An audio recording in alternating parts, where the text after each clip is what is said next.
Les semaines, puis les mois passent. Les habitants de Tarascon n'ont toujours pas découvert le secret du vieux meunier. Le soir, ils voient toujours passer Maître Cornille avec son âne chargé de sacs.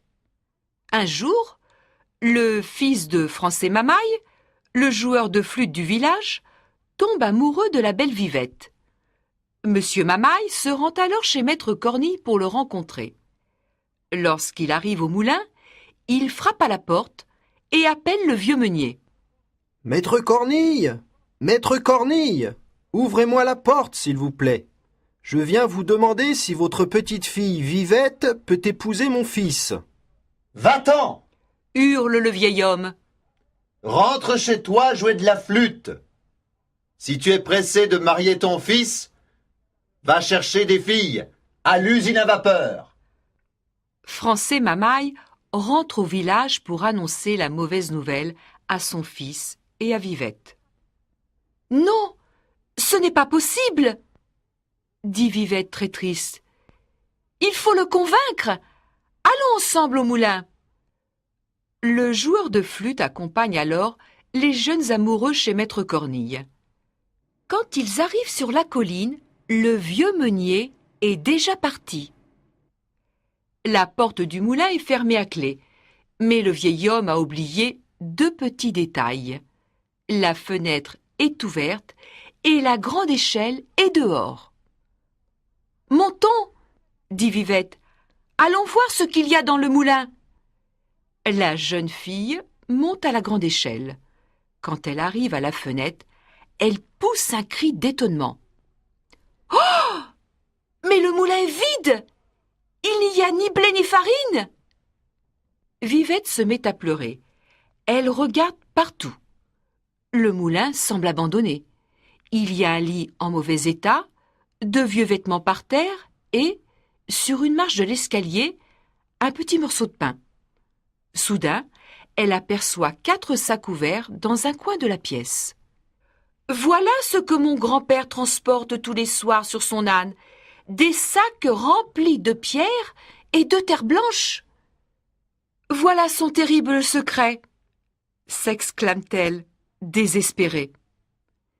Francet Mamaille et son fils sont bouleversés. « Pauvre Maître Cornille, dit le jeune homme.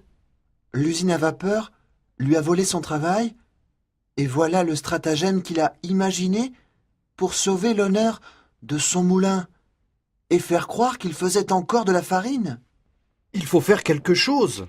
s'écrie Francet Mamaille. « Allons voir tous les habitants du village et demandons-leur d'apporter leur blé au moulin.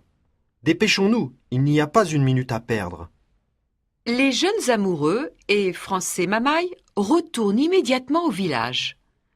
2 heures plus tard, Maître Cornille revient au moulin. Il s'aperçoit immédiatement que quelqu'un est entré pendant son absence. « Pauvre de moi, dit-il. On a découvert mon secret. Le moulin est déshonoré. » Maître Cornille s'assoit sur un sac et se met à pleurer. Soudain, il entend au loin des conversations. Lorsqu'il lève la tête, il voit arriver tous les paysans du village avec leurs ânes chargés de sacs. Quelques minutes plus tard, tout le monde se trouve devant son moulin. « Ohé, Maître Cornille !» dit un paysan. « Le moulin est ouvert ? Nous vous apportons un peu de blé. » Le vieux meunier n'en croit pas ses yeux. Il s'approche, met sa main dans un sac et s'écrie. « C'est vrai! C'est du blé!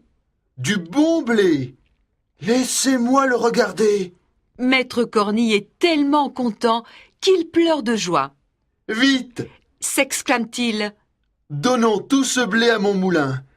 Il y a tellement longtemps que ses ailes ne tournent plus. » Les paysans aident le vieux meunier à faire la farine. À la fin de la journée, tout le monde reste au moulin pour faire la fête. On mange, on boit, on chante, on rit, on joue de la musique et on danse la farandole. Maître Cornille n'a jamais été aussi heureux. Depuis ce jour-là, tous les paysans du village apportent de nouveau leur blé à Maître Cornille qui a réussi à sauver l'honneur de son moulin.